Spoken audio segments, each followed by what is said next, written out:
오늘 우리에게 주신 하나님의 말씀은 사도행전 16장 11절에서 18절까지 말씀입니다.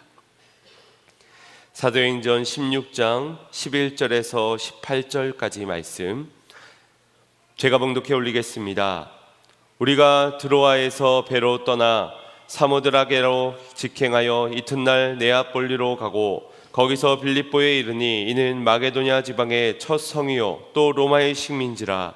이 성에서 수일을 유하다가 안식일에 우리가 기도할 곳이 있을까 하여 문밖 강가로 나가 거기에 앉아서 모인 여자들에게 말하는데, 두아디아시에 있는 자색 옷감 장사로서 하나님을 섬기는 루디아라 하는 한 여자가 말을 듣고 있을 때 주께서 그 마음을 열어 바울의 말을 따르게 한지라. 그와 그 집이 다 세례를 받고 우리에게 청하여 이르되, 만일 나를 주 믿는 자로 알거든 내 집에 들어와 유하라 하고 강권하여 머물게 하니라. 우리가 기도하는 곳에 가다가 점치는 귀신 들린 여종 하나를 만나니 점으로 그 주인들에게 큰 이익을 주는 자라. 그가 바울과 우리를 따라가 소리질러 이르되, 이 사람들은 지극히 높은 하나님의 종으로서 구원의 길을 너희에게 전하는 자라 하며 이같이 여러 날을 하는지라. 바울이 심히 괴로워하여 돌이켜 그 귀신에게 이르되, 예수 그리스도의 이름으로 내가 내게 명하노니 그에게서 나오라 하니 귀신이 즉시 나오니라. 아멘. 할렐루야. 오늘도 하나님의 말씀 가운데 은혜를 발견하시고 그 은혜를 통하여서 우리에게 허락되어진 축복의 길을 걸어가는 우리 양문의 모든 성도님들 되시기를 축원드립니다. 지난주부터 시작된 100일의 작정기도에 많은 분들이 동참해 주시면서 요즘 교회가 기도의 열기로 아주 들썩들썩거립니다. 평일 아침부터 저녁까지 얼마나 뜨거운 기도, 눈물의 기도가 쌓여져 가는지 기도의 자리에 앉기만 해도 은혜가 충만함을 느끼게 됩니다. 저도 앉자마자 얼마나 뜨겁게 기도가 열려지게 되는지, 기도하게 하신 하나님께서 이미 응답하실 것을 믿게 하시면서 1시간이 넘는 시간을 훌쩍 보내기도 하였습니다. 아직 참여하지 못한 분들께서는 꼭 교회에 오셔서 작정 100일 작정 릴레이 기도에 동참해 보시기를 바랍니다. 한 주간 이렇게 기도를 하면서 문득 든 생각이 하나가 있습니다. 예수님께서 우리 교회를 방문하신다면 뭐라고 말씀하실까? 물론 주님께서 우리 교회를 누구보다 잘 알고 계시고 또 우리와 함께 하고 계신 분이시지요. 그런데 그분이 우리의 눈으로 직접 볼 수 있는 육의 몸으로 오시어서 우리 교회의 이곳저곳을 둘러보신다면, 교회에서 함께 예배를 하신다면 하나님 예수님께서는 뭐라고 말씀하실까? 칭찬하실까요? 아니면 책망하실까요? 여러분들은 어떻게 생각하십니까? 이런 생각을 해보면서 예수님을 직접 뵐 수 있다는 설렘의 마음이 제게 있었고, 또 하나는 이내 이런 생각, 혹시 뭐 잘못된 것은 없을까? 우리가 실수하고 있는 것은 없을까? 혹시 내가 잘못 설교하고 있다고 책망하시면 어떻게 하나? 갑자기 덜컥 두려운 마음이 들면서 점검해 봐야 할 것이 한두 가지가 아니겠다라는 생각이 들게 되었습니다. 여러분들은 예수님이 뭐라고 말씀하실 것 같으십니까? 불현듯 성경의 본문 중에 예수님의 성전 척결 사건이 떠오르기도 하였습니다. 예수님께서 예루살렘 성전에 가셨을 때 거기서 장사치들의 상을 엎으시면서 독사의 자식들아 무척 화를 내셨던 장면입니다. 그렇게 온유하시고 인자하시던 예수님께서 그토록 화를 내신 이유가 무엇이었습니까? 예배를 안 드린 게 아니었습니다. 예배의 순서가 잘못된 것 때문도 아니었습니다. 그렇다고 구제와 헌신과 봉사가 없었던 것도 아닙니다. 다만 거룩해야 하는 성전이 더럽혀지고 있는 이 문제 때문에 그냥 지나칠 수가 없었던 것입니다. 그렇다면 우리 교회를 방문하신 예수님은 뭐라고 말씀하실까? 혹시나 우리가 주님 잠시만요, 조금만 기다려주세요, 치워야 될 것이 한두 가지가 아니라서 조금만 밖에서 기다려주셨으면 좋겠습니다 라고 하든지, 다음부터는 노크를 좀 하고 들어오시지요, 그리고 예약을 하는 것이 매너 있는 행동입니다 라고 하는 그런 우리의 교회의 모습이지는 않을지를 생각해 보게 됩니다. 혹시 별 감흥이 없는 분들이라면 이렇게 한번 적용을 해 보십시오. 예수님이 만약 여러분의 집을 방문하신다면, 여러분의 집을 방문하셔서 이곳저곳 방문을 열어보시면서 여러분들의 옷장을 구석구석 살펴보신다면, 여러분들의 핸드폰을 열어보고 여러분들의 컴퓨터를 열어보신다면, 더 나아가서 여러분의 지금 마음속과 여러분의 생각 속에 주님께서 그 모든 것들에 찾아가신다면 어떻겠습니까? 꼭꼭 숨겨둔 서랍 속을 열어보시고 감춰둔 마음의 일기장을 열어보신다면 사생활 침해 아닙니까? 라고 하며 달갑게 받아들이지 못할 분들이 대부분일 것 같습니다. 왜냐하면 칭찬받을 일보다는 책망받을 일이 우리에게 많다는 것을 우리 스스로가 인정할 수밖에 없기 때문입니다. 중요한 것은 주님께서 지금도 우리와 함께 계시고 우리의 모든 것을 다 알고 계신다는 사실입니다. 우리의 생활이 어떠한지, 우리의 중심이 어떠한지, 지금도 어떤 생각과 어떤 마음으로 예배를 드리고 있는지를 말입니다. 주일에만 반짝 신앙인으로 살아가고 있는 것은 아닌지, 집에서와 직장에서는 세상에 속한 자처럼 살며 우리 안에 없어야 할 것이 있고 있어야 할 것은 없는 그런 생활이지는 않은지 우리 주님은 다 보고 알고 계신다는 것입니다. 여기에서 우리가 오해하지 말아야 하는 것은 우리의 열심의 문제를 지적하고 있는 것이 아니라는 겁니다. 우리가 더 열심히 신앙생활해야 칭찬을 받고 우리가 더 열심히 한다고 성전이 깨끗해지는가? 그렇지 않습니다. 그렇다고 예배도 기도도 헌신도 봉사도 열심히 하지 말라는 것은 아니지만 하나님의 뜻도 모른 채 거룩하게 산다는 의미가 무엇인지도 모른 채 혼자만의 열심만으로 산다면 결코 칭찬을 받을 수 없다라는 것입니다. 예수님을 믿는다는 것은 그분을 내 마음의 주인으로 모셔드리고 그분의 뜻대로 살아가는 것을 의미하는 것이지요. 그래서 날마다 그분을 의식하고 믿는 그분의 뜻을 따라 생활하는 것이 곧 우리의 믿음 생활입니다. 그래서 날마다 말씀과 동행하는 생활을 우리가 신앙생활이라고 말하는 것입니다. 단순히 무엇을 하고 더 열심히 하는 생활이 아니라 우리가 믿는 그 말씀과 동행하는 삶. 그런데 우리가 말씀이 아닌 우리의 열심에 초점을 맞춘다면 하나님의 뜻과는 전혀 상관없이 내 행위와 내 노력에만 우리의 시선이 주목하게 될 것입니다. 또 결과에만 초점을 맞추게 될 것입니다. 이것이 바로 종교 생활일 것입니다. 제가 여러 성도님들의 신앙 상담을 해보다 보면 하나님의 뜻이 무엇인지 모르겠다고, 무엇이 하나님의 뜻인지 알기를 원한다고 하시는 분들이 꽤나 많습니다. 그래서 어떤 권면을 할 때도 기도해 보겠습니다. 지금은 그것이 뜻인지 모르겠으니 기도해 보겠습니다 하면서도 기도한 이후에도 그 뜻을 발견하지 못하는 분들도 꽤나 많이 보게 됩니다. 신앙생활이 단순하지 않고 몰라서 어렵다고, 그러다 보니 하나님께서는 왜 하나님의 뜻을 명확하게 보여주시지 않는지 참으로 답답하다고 의문을 품기까지 합니다. 보통 이런 생각들은 어떤 위기나 문제나 고난을 만났을 때 하나님의 뜻이 도대체 어디에 있습니까? 답답한 마음에서 이런 생각들을 하게 되는 것 같습니다. 사실은 그렇지가 않은데 말입니다. 말씀은 아주 분명하지요. 명확합니다. 정황무오하여서 타협될 수도 없고 변질될 수 없도록 너무나도 분명하고 정확하게 우리에게 말씀하여 주셨습니다. 그래서 이랬다가 저랬다가 왔다 갔다가 하지 않을 수 있도록, 혼란스럽지 않을 수 있도록, 애매하지 않을 수 있도록 주님은 분명하게 약속해 주셨고 하라 하지 말라 말씀하여 주셨습니다. 그렇기에 그분의 인도하심 또한 아주 분명한 것입니다. 다만 하나님의 생각이 우리의 생각보다 큼에도 불구하고 우리의 관점으로, 우리의 세계관으로 그것을 이해하고 담아내려고 하니 그 뜻을 모르겠다 싶은 것입니다. 그래서 말씀을 주시고 성령도 주셨지만 다가온 현실의 문제 앞에선 주신 말씀을 때마다 놓치게 되지요. 또 기도하며 구하지도 않고요, 성령의 뜻을 간구하지도 않습니다. 그러니 하나님의 뜻을 알기가 어렵게만 느껴지는 것입니다.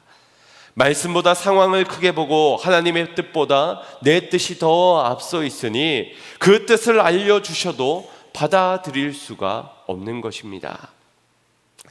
저희 첫째 아들이 4학년인데 사춘기에 접어든 것 같다라는 생각이 듭니다.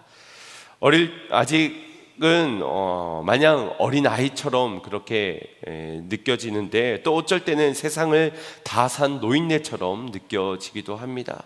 제가 어렸을 때 그런 이야기를 종종 들었거든요. 세상 다 산 노인네처럼 군다고 말입니다.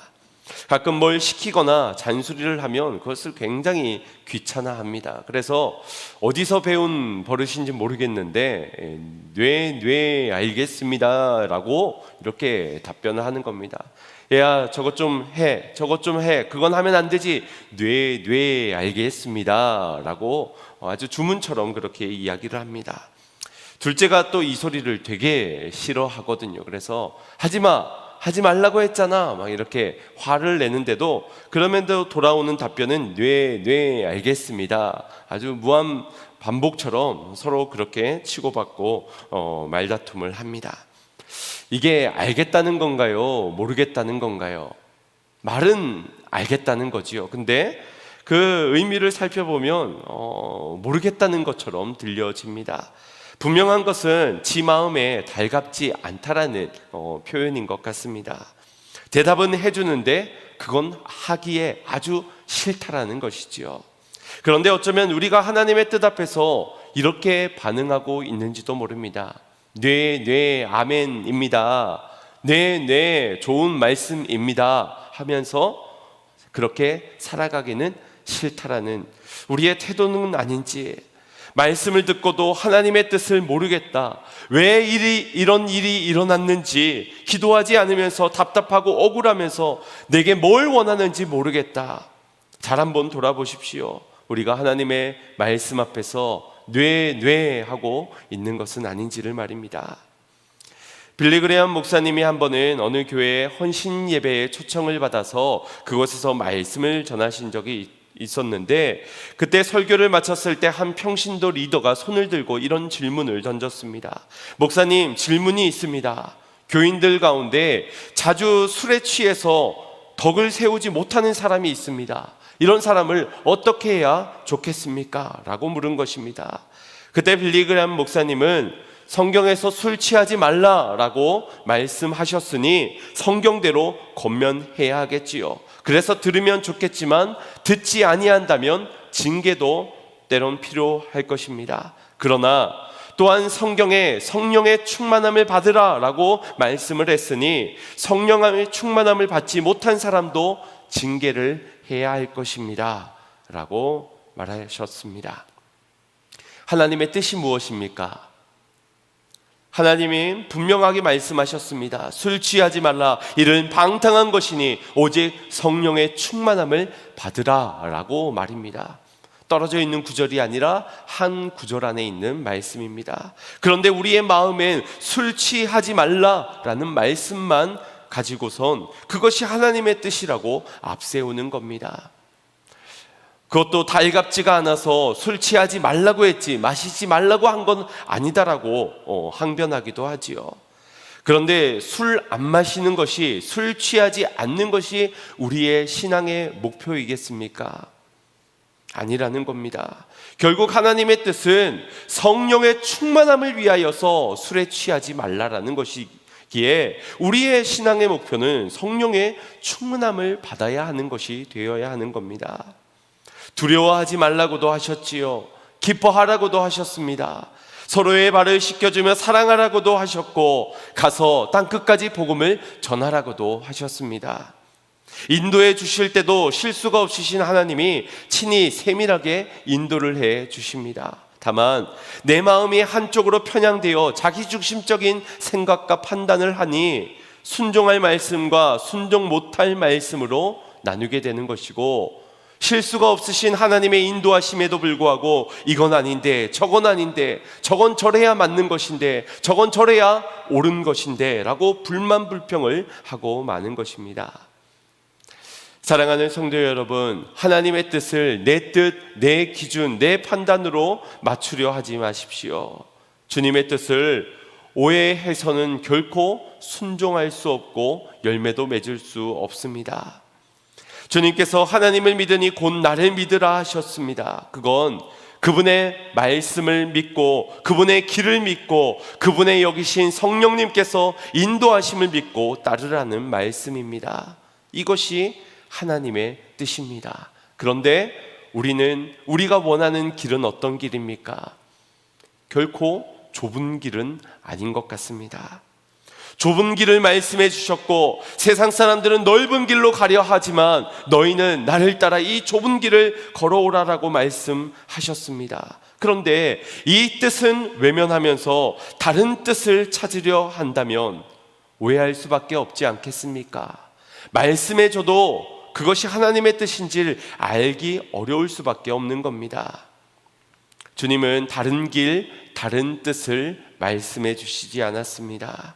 그러니 하나님의 뜻을 잘 분별하셔서 주님께서 이끄시는 그 좁은 길을 걸어가는 저와 여러분이 되기를 간절히 소망합니다. 2차 전도 여행을 하고 있는 바울 일행은 이 빌립보에 이르기까지 매우 혼란스러운 상황들을 겪어야만 했습니다. 물론 1차 전도 여행도 무사히 마치기는 하였지만 그 여정이 순탄치만은 않았습니다. 때로는 매를 맞고 사람들의 반대에 부딪히는 경우들도 있었습니다. 하지만 그 가운데 큰 결실을 얻게 되기도 하였습니다. 그러니 이 2차 전도 여행을 준비하는 입장에서 또 어떤 기대와 어떤 설렘을 가지고선 계획을 잡았겠습니까? 그런데 이 2차 전도 여행 가운데 동쪽 소아시아를 향해 가서 복음을 전하려 했던 그 계획을 성령님께서 계속 막으시는 것입니다. 결국 비두니아로 가기로 한 계획을 철회하고 발길을 돌려 드로아로 이르게 되었을 땐 환상 중에 마게도냐 한 사람이 와서 우리를 도우라라는 말을 듣게 됩니다. 그리고 이것이 하나님의 뜻인 줄을 확신하고 즉각 순종하여 마게도냐로 떠나게 됩니다. 드로아에서 이 빌립보까지 이르는 거리가 무려 200km나 되는 엄청나게 먼 거리입니다. 그런데 이 먼 길을 이틀 만에 도착했다고 하니 이 바울의 기대와 설렘이 얼마나 컸을지가 상상이 되어지지 않습니까? 1차 전도 여행보다 나를 이렇게 환상 가운데 보여주셨으니 어마어마한 현장이 주어지게 될 것이야. 많은 열매들로 거두게 될 것이야. 기대하는 마음을 가지고 이 200km를 단숨에 이틀 만에 가게 되는 것입니다. 그런데 도착한 이 빌립보 지역은 복음을 전하기가 녹록치 않은 그런 곳이었습니다. 자신의 계획을 막으시고 환상까지 보이시면서 여기까지 이끄셨는데 200km나 달려온 바울 눈앞에 보여지는 것은 그를 환대하는 행렬은 전혀 없었습니다. 기다렸던 사람들도 만날 수가 없었습니다. 이렇다 할 만남도 역사도 계획도 찾아볼 수가 없는 그런 상황.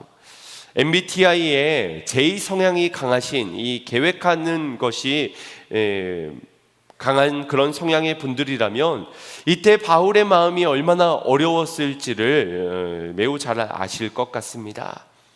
이런 어려움을 마주하지 않으려고, 이런 답답함을 경험하지 않으려고 그래서 여행 가기 몇 주 전부터 오랜 시간 공을 들여서 철저한 계획을 세우지요. 출발 시간은 언제고 도착 시간은 언제가 되겠고 가는 도중에 어디를 들리는 것이 좋겠고 또 가서는 이거를 빼뜨리면 안 돼, 이걸 안 먹고 돌아오면 안 돼. 그래서 사람들의 리뷰를 보고 별점을 체크해 가면서 가격과 동선을 따져가면서 만족할 만한 계획을 세우게 됩니다. 그래야만 이 여행이 알차고 즐겁고 유익할 수 있다라고 생각하기 때문이지요. 저희 교역자들과도 이 워크숍을 갈 때 아주 디테일하지는 않지만 그래도 타임 테이블을 제법 잘 짜서 이렇게 갔다가 저렇게 갔다가 이때는 뭘 하고 저때는 뭘 하고 그리고 거기에 맞춰서 움직이게 됩니다. 그런데 한 번은 이 늦은 시간까지 회의를 마친 다음 날이기 때문에 우리가 개운하게 사우나를 하면서 하루를 시작하자, 그렇게 계획을 세우고 씻지도 않은 채 짐을 싸들고서는 목욕탕을 향해 갔는데 하필 그날이 목욕탕 휴무일인 겁니다.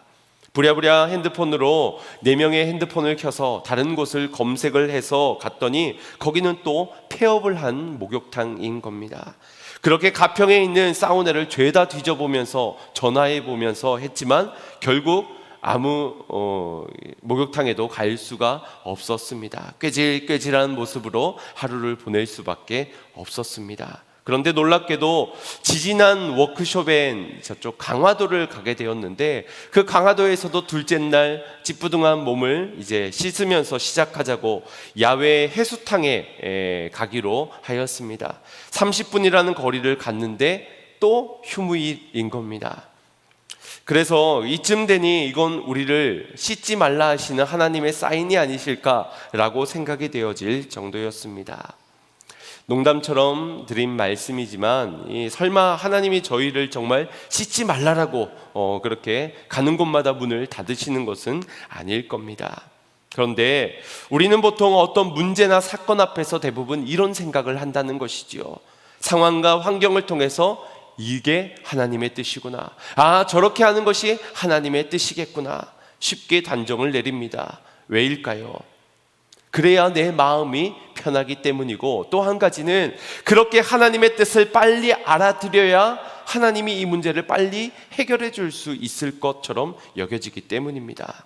하나님, 주님의 뜻이 무엇인지를 알겠으니까 빨리 해결해 주세요. 내가 잘못했으니까 회개하니까 빨리 회복해 주세요. 안 하던 회개부터 빨리 하고 보고 또 안 하던 신앙의 열심도 그제서야 내봅니다. 하나님의 뜻이 이것이라고 여기면서 빨리 해결을 받고 빨리 응답을 받기 위해서. 하지만 빨리 문제가 해결되는 것이 우리의 목적인데 어떻게 하나님의 뜻을 알 수 있겠습니까? 내 계획대로 되기를 원하는 우리가 하나님의 뜻을 어떻게 알 수 있겠으며 알게 된들 어떻게 순종할 수 있겠습니까? 우리가 하나님의 뜻을 알 수 없는 것은 그 뜻에 순종할 준비가 되어져 있지 못하기 때문이라고도 여겨집니다. 복싱 헤비급 챔피언 타이슨이 아주 유명한 명언을 남겼지요. 누구나 그럴싸한 계획을 가지고 있다, 처맞기 전까지는. 이 타이슨이 1회전에 KO시킨 선수들이 굉장히 많다고 합니다. 웬만한 경기들은 다 이 1회전 KO로 경기가 끝난다고 하지요. 그래서 KO 당하기 전까지는 모두가 그럴싸한 계획을 가지고 링 위에 오른다, 처맞기 전까지는, 이렇게 말을 하는 겁니다. 우리의 인생도 그렇지 않습니까? 우리의 계획이 완벽하다는 잘못된 전제부터 시작해서 잘못된 고집을 계속해서 부립니다. 교만의 대표적인 예이지요. 처맞기 전까지는 이것이 완벽할 것이라고, 이 뜻이 옳은 것이라고 내세우게 됩니다. 내 뜻대로 되어야 완벽하다는 잘못된 생각. 모든 것이 하나님의 뜻대로 되어져야 완벽한 것인 줄로 믿습니다. 그 뜻대로 되어질 것이고 그 뜻대로 되어져야 한다는 것이지요. 이 믿음으로 겸손히 하나님의 뜻을 찾는 우리가 되어야 할 것입니다. 순종하기 위해 하나님의 뜻을 찾아보세요. 그러면 알려주십니다. 왜 감추시고 왜 숨기시겠습니까? 분명하게 말씀하셨고 명확하게 들려주셨고 그리고 그 뜻대로 인도하실 것인데 왜 감추시겠습니까? 우리가 하나님의 뜻을 구하며 가져야 하는 믿음의 자세, 겸손한 자세가 없기 때문입니다. 그 자세가 무엇입니까? 바로 하나님의 말씀 앞에 경청하며 기도의 자리로 나아가는 것입니다. 내려놓음과 순종을 위한 올바른 태도는 바로 언제나 하나님의 말씀을 귀 기울이며 기도하는 것입니다. 그래서 오늘 본문의 사도 바울도 하나님의 환상 중에 인도를 받아 여기까지 도착은 했지만 아직까지 하나님의 뜻이 무엇인지를 전혀 알지 못하는 상황입니다. 1차 전도 여행에 비해 이렇다 할 결실이 없어 보이는 매우 실망스러운 그 상황 앞에 바울이 무엇을 했나 보십시오. 13절입니다. 시작. 안식일에 우리가 기도할 곳이 있을까 하여 문밖 강가에 나가 거기 앉아서 모인 여자들에게 말하는데. 아멘. 모든 것이 혼란스러운 순간에 우리가 해야 하는 것은 말씀을 믿으면서 기도의 자리로 향하는 것입니다. 내 뜻을 위해서 혹은 어떻게든 빨리 해결해 내기 위해서가 아니라 하나님의 뜻을 찾기 위해 그 뜻에 내가 순종하기 위해 기도하러 가는 것입니다. 기도하기 전에는 이것이 좋아 보이겠지요. 또 저것이 정답인 것처럼 보여질 겁니다. 하지만 기도하면서 하나님의 뜻을 발견하게 되면은 이전에 나의 생각이 잘못된 생각이었다는 걸, 고집스러운 내 문제였다는 걸, 교만이었다는 것을 깨닫게 됩니다. 굳이 이것 때문에 애태울 필요도 없고 저것에 목매일 필요도 없다는 것을 하나님의 인도하심 아래에서 비로소 발견하게 되는 것입니다. 거기엔 감사가 있게 되고 기쁨이 있게 되고 순종이 있게 되는 것이지요. 그러나 말씀을 떠나 내 뜻을 관철하기 위한 기도만 드려지게 되면은 불만 불평이, 후회와 아쉬움만이 남게 되는 것입니다. 안식일의 기도처를 찾았던 바울은 강가로 향하였습니다. 이 회당이 없을 때 유대인들은 보통 이 강가로 나아가서 그곳에서 기도를 했다고 합니다. 이 회당이라는 것은 유대인들의 한 10명 정도만 모이면은 언제나 이 회당을 먼저 지었다고 하는데, 이 빌립보에서는 그런 10사람이 없어서 아마도 회당이 지어지지 않아 그가 강가로 향했다고도 여겨집니다. 에스겔서에도 보면 에스겔이 이 바벨론 포로로 잡혀간 시절에 회당이 없어서 강가로 나가 그곳에서 그릴 강가에서 기도를 드렸던 장면도 기록이 되어져 있지요. 거기서 예상치 못한 여인을 바울은 만나게 되는 겁니다. 그들에게 복음을 전하기 시작하였고 거기에서 루디아라는 한 여인을 만나게 됩니다. 14절 말씀을 보시면 루디아라 하는 여인은 자색 옷감을 판매하는 사업자로서 지역에서 손꼽히는 아주 재력가였던 것 같습니다. 그리고도 하나님을 섬기는 자였습니다. 그런 그녀가 바울이 전하는 말씀을 듣게 되었고 주께서 그녀의 마음을 여시니 바울이 전하는 이 예수님을 마음에 영접을 하게 된 겁니다. 그리고 그의 말을 따르게 되었다라고 성경은 증언하고 있습니다.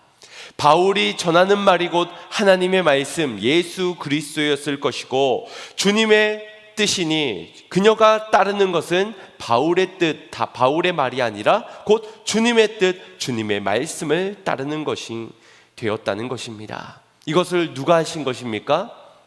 주님께서 바울을 이끄시고 주님께서 그녀의 마음을 여시니 그녀가 이렇게 주님을 따를 수, 주님의 뜻을 따를 수 있었다는 것입니다. 그리고 그 뜻을 따르니 15절 말씀에 루디아의 온 집이 다 예수님을 믿고 영접하게 되고 또한 세례를 받게 되었습니다. 그리고 그 뜻을 따르니 바울 일행을 자신의 집으로 초청하여 강권하여 그것에 머물게 한 것입니다. 여러분, 집을 오픈하고 쉐어하는 일이 쉬운 일이겠습니까? 목장 예배 드리는 거에 있어서도 우리의 집을 날마다 여는 것, 그것은 쉬운 일이 아닐 것입니다. 특히나 코로나 이후에 더욱더 이 집을 방문하는 분들이 많이 닫혀진 줄로 압니다.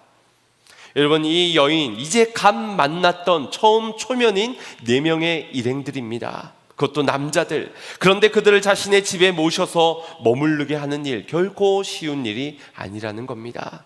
어쩌면 자신의 부끄러운 민낯이 드러날 수도 있고 감추고 싶었던 수치도 그들에게 발각이 될 수 있는 그런 상황입니다. 하지만 주님의 뜻이니 그녀는 따르는 것입니다. 자신의 집도 아낌없이 내어드릴 수 있었던 것이지요. 이미 예수 그리스도의 이름을 영접한 순간 더 이상 자신은 죄로 인하여서 부끄러울 것이 없는 자임을 발견하게 되었고, 그러니 감출 것도 숨길 것도 없는 그녀는 모든 것을 다 오픈하여 주께 내어드릴 수 있었던 것입니다. 그리고 이후에 루디아의 가정은 이 빌립보 선교의 큰 거점이 되게 됩니다. 하나님은 하나님의 뜻을 따르는 바울을 이끄시어 우연이 아닌 하나님의 섭리 가운데 강가에서 여인들을, 그리고 여인들 중에 루디아를 만나게 하시며 하나님의 뜻을 따르는 루디아를 통해 복음의 역사를 진취적으로 이루어 가십니다.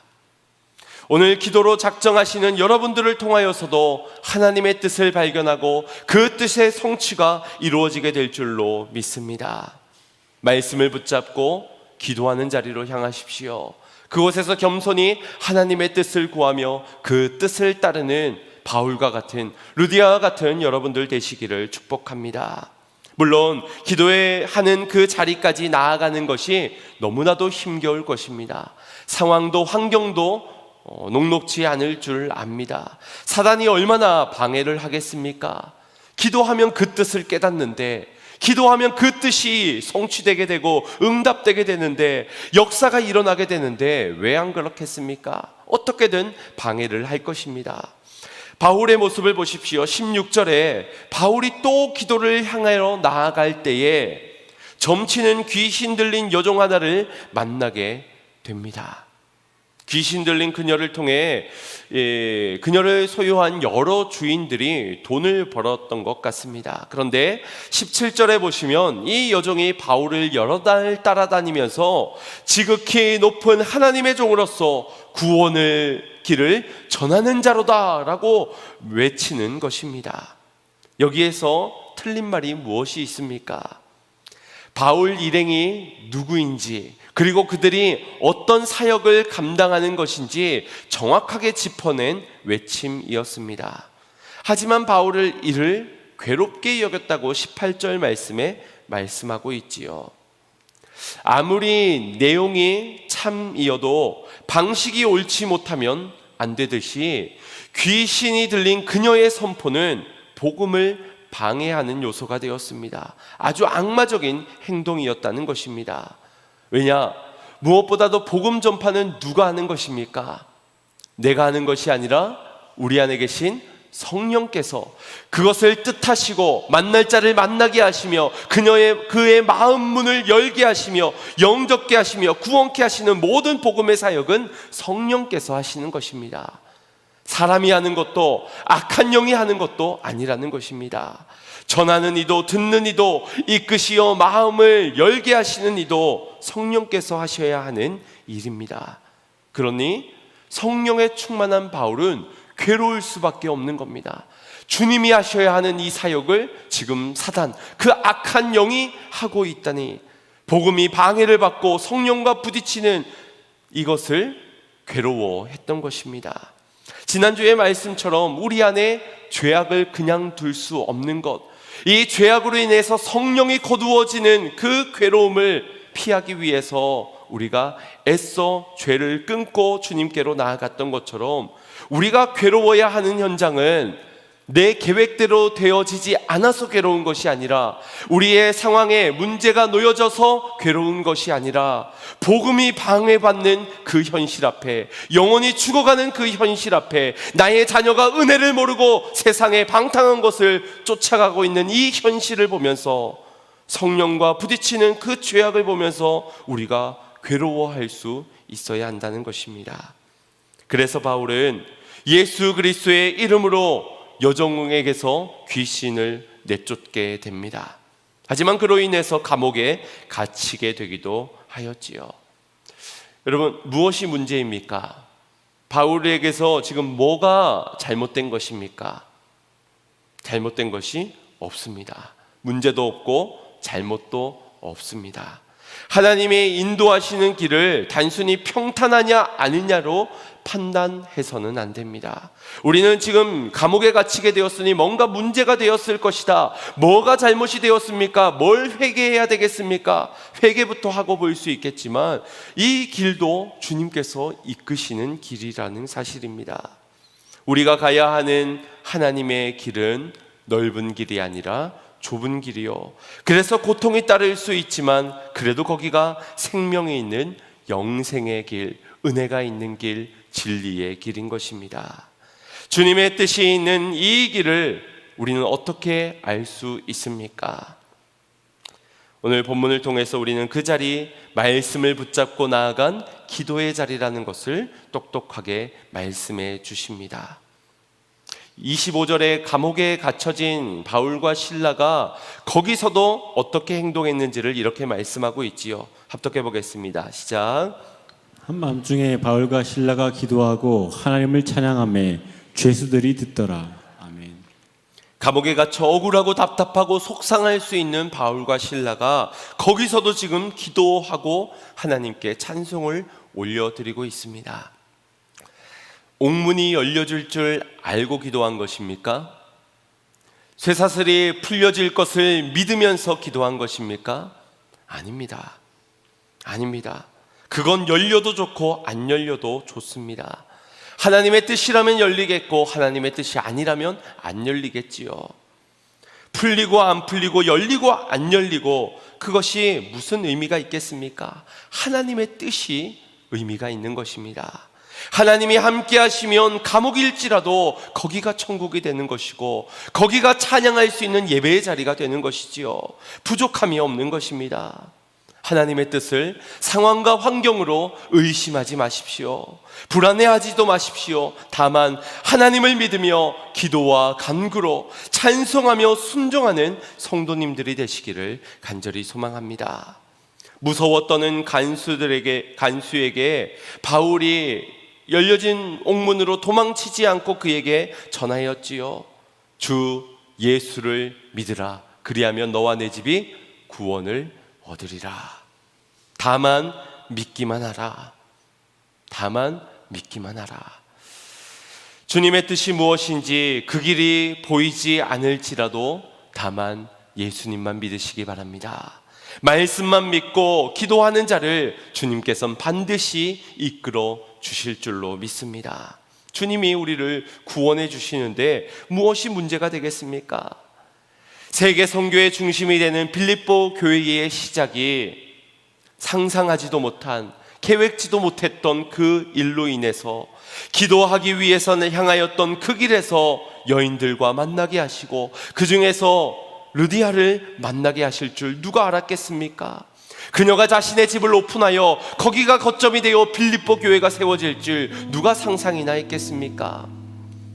기도하러 가다가 귀신 들린 여인과의 만남, 그리고 그녀를 고쳐주었건만 감옥에 갇혀지는 신세, 누가 예상이나 했겠습니까?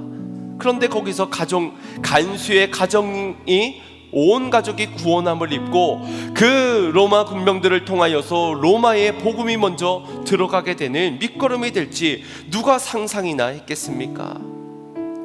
성령님, 왜 내 인생길을 자꾸 막으십니까? 왜 엄청난 기적이 빨리 이루어지지 않는 것입니까? 왜 이렇게 나약해 보이는 상황들과 환경들, 왜 그녀들과의 만남들이 내게 자꾸 있는 것입니까? 왜 복음을 전하는 나를 때리시고 감옥에 쳐넣으시는지요? 우리는 알 길이 없습니다. 그건 바울과 실라도 마찬가지였을 것입니다. 그러나 그들은 기도하는 자리를 가는 것을 멈추지 않았고 찬양의 입을 멈추지 않았습니다. 복음을 전하는 것을 멈추지 않았고 하나님의 인도를 순종하여 따르는 일을 불순종하지도 않았습니다. 몰라도 됩니다. 알아야 할 것 외에는 다 몰라도 상관없습니다. 하나님의 뜻 알면 좋겠지요. 알면 더 순종할 수 있겠다 싶겠지요. 하지만 순종은 알아서 순종하는 것이 아닙니다. 믿어서 순종하는 것입니다. 주 예수 그리스도를 믿어서 그분의 말씀을, 그분의 영을 믿어서, 그래서 기도의 자리에서 이 믿음 가운데, 확신 가운데 순종의 길을 걸어가는 것입니다. 그 길이 좁은 길일지라도 말입니다. 뜻을 알 필요가 없다는 것이 아닙니다. 그러나 중요한 것은 주 예수 그리스도를 믿는 믿음이라는 것입니다.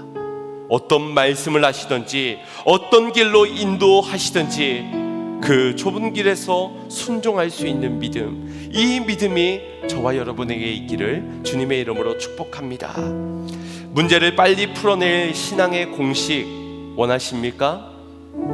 대입만 하면은 쑥쑥 풀려지고 빨리 해결을 지을 수 있는 신앙의 공식 원하겠지요. 그러나 하나님의 뜻이 수학 공식처럼 그렇게 간결하고 간단하지 않습니다. 그건 때마다 하나님의 뜻이 바뀌어지기 때문이 아니라 우리가 기억해야 할 유일한 신앙의 공식은 다만 예수님을 믿고 말씀을 따라 순종하는 것이기 때문입니다. 바라옵기는 양문의 모든 성도님들의 삶에 때로는 성령께서 길을 막으실 때에도, 때로는 원하던 계획하던 그 환경과 상황이 아닐지라도 우리 주 예수 그리스도를 믿으면서 기도와 간구로 찬송하면서 순종하며 따르는 모든 성도님들이 되시기를 주님의 이름으로 축원드립니다. 우리 오늘 하나님을 믿는 마음으로, 우리를 불러주신 주님을 믿는 마음으로 이 찬양의 고백 올려드리고 결단기도 드리겠습니다. 하나님의 부르심에는 후회하심이 없네. 내가 이 자리에 선 것도 주의 부르심이라. 하나님의 부르심에는 결코 실수가 없네. 나를 부르신 하나님의 신실하심을 믿네. 날 부르신 뜻 내 생각보다 크고, 날 향한 계획 나의 지혜로 증명 못하나. 가장 좋은 길로, 가장 완전한 길로 오늘도 날 이끄신 믿네. 작은 나를 부르신 뜻을, 작은 나를 부르신 뜻을 나는 알 수 없지만 오직 감사와 순종으로 주의 길을 가리라. 때론 내가 연약해도 주님이 날 도우십니다. 주님 날 도우시니. 아멘. 주의 놀라운 그 계획을 나는 믿으며 살리. 날 부르신 뜻 내 생각보다 크고, 날 향한 계획 나의 지혜로 증명 못하나. 가장 좋은 길로, 가장 완전한 길로 오늘도 날 이끄심이. 날 부르신 뜻, 날 부르신 뜻 내 생각보다 크고, 날 향한 계획 나의 지혜로 증명 못하나. 가장 좋은 길로, 가장 완전한 길로 오늘도 날 이끄신 믿네. 우리의 삶에 우리의 계획처럼 순탄치 못할 수 있습니다. 형통을 오해했기 때문입니다.